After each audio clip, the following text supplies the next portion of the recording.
Я снимаю все это ради поездов, ребят. Сейчас. Наверное, это он поедет.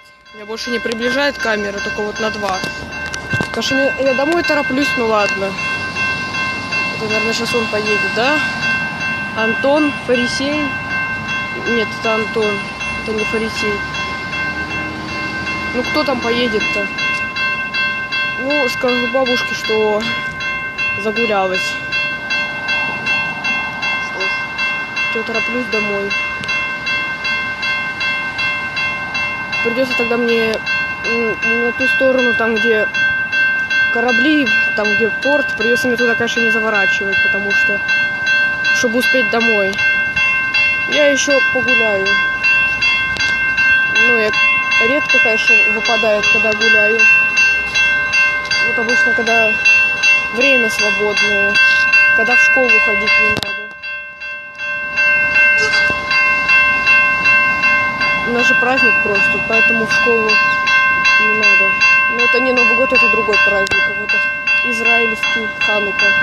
Я же не в России живу, правильно? Поэтому... Ну, хотя мы в школу ходим, но не учиться, мы развлекаемся.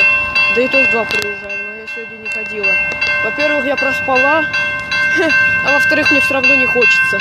Лалка! Всем привет, с вами... Да ты что ты таким голосом? Хорошо, я Лалка. Короче. Заболталась ты, барышня. Ладно, давай Дениса. Это я, Денис. Ну, вообще так крутой. Денис, поаккуратнее. Ладно, всем привет, с вами Денис. Сегодня еду к Димону. Димон это город... Ну да, город Туту, который... Туту. Это... Всем привет, с вами Антон. Сегодня я буду... Так, пожалуйста, не матерись. Хорошо. Я буду поаккуратнее. Так, там человека, я не буду снимать человека. Так, давай-ка... Аплодисменты, похлопайте. Да не надо тебе аплодисментов, Антон. Потерпишь. Эх, я хочу, чтобы меня все любили. Ну ты публичный поезд.